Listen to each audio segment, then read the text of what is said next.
Les aventures du Captain J.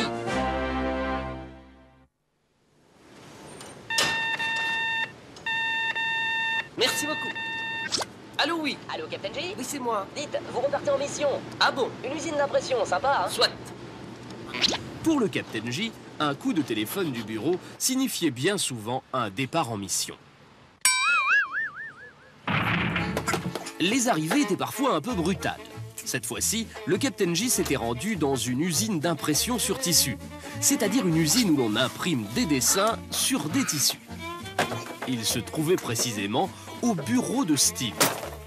En silence, le Captain J observait une collection de motifs réalisés sur des tissus. Anne-Marie, de son côté, était en train de mettre la dernière touche à un modèle. Alors, Anne-Marie, ça dessine? Ça dessine, Captain J. Ce sont des pommes. Exactement, ce sont des pommes. On ne me la fait pas à moi, hein, avec les fruits.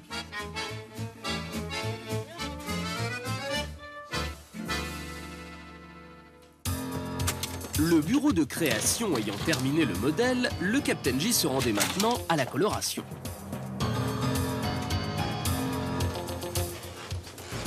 Bonjour, Annie. Bonjour, Captain J. Regardez, ce beau dessin que m'a réalisé Anne-Marie. Super. Eh bien, ce sont des pommes. Et toi? Il me faudrait la liste des colorants. Je compte sur vous. Hein. À la coloration, on définit en fonction du dessin le nombre et la quantité de colorants nécessaires à la réalisation du motif. La recette n'est pas simple, car les colorants diffèrent selon les qualités de tissu. Un colorant pour la soie ne sera pas adapté au coton, et inversement.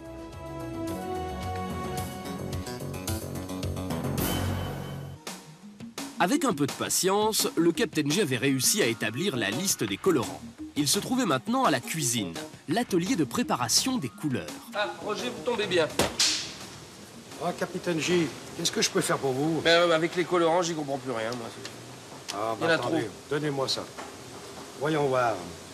Alors là, il nous faut du bleu, du jaune, un turquoise et un rouge. Bon, ça n'est rien, suivez-moi. Ah, c'est là qu'on fait son marché de couleurs. Oui.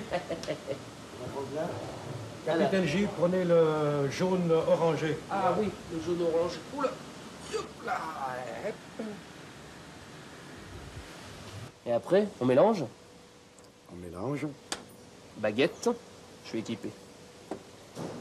Ah oui. C'est pas beau, ça? Ah, c'est beau. C'est très joli. Ah ben voilà, Roger, c'est terminé. Hein? Eh bien, pas tout à fait. Il nous reste encore une trentaine de couleurs à faire. Et puis, seulement après, ça sera terminé. Ah bah d'accord. Bah écoutez, comme vous le faites bien, je vais vous laisser finir, hein? Merci. En confiant le travail à Roger, le Captain J avait donc résolu le problème de la fabrication des couleurs. Il avait décidé de s'occuper personnellement de la mise en place des cadres. Sur ces cadres se trouve le dessin que l'on va imprimer. Alors, voyons ce dessin. La couleur ne sera transférée que sur la partie blanche. La couleur passe, la couleur ne passe pas. Le Captain J ayant tout compris au système, il allait installer le premier cadre sur le chariot d'impression. C'est bon. Ok les gars, on peut y aller. La couleur est délicatement versée dans le cadre. Et voilà. Ensuite, une raclette va se déplacer pour bien appliquer la couleur sur la totalité de la surface du cadre. Lorsque tout s'est bien passé, le dessin est imprimé. Ah, alors, est-ce que c'est bon? Ouais, c'est bon. Bon bah alors, on continue. Allez. Chaque table d'impression accueille 50 mètres de longueur de tissu.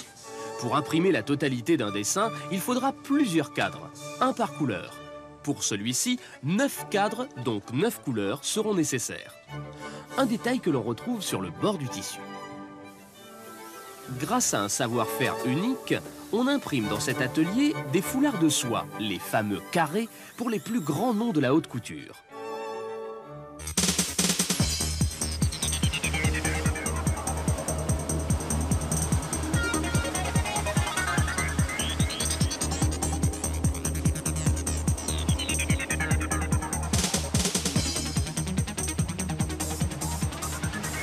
Une machine à laver géante. Et oui, lorsque les tissus ont été imprimés, ils passent un petit moment dans une immense machine à laver. Ce lavage a pour but d'éliminer certains produits qui ont été utilisés pour garantir la bonne qualité et la bonne tenue des couleurs imprimées.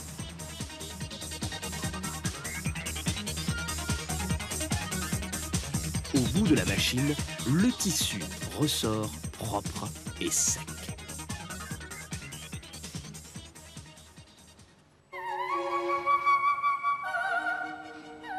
Le Captain J avait découvert les secrets de l'impression sur tissu.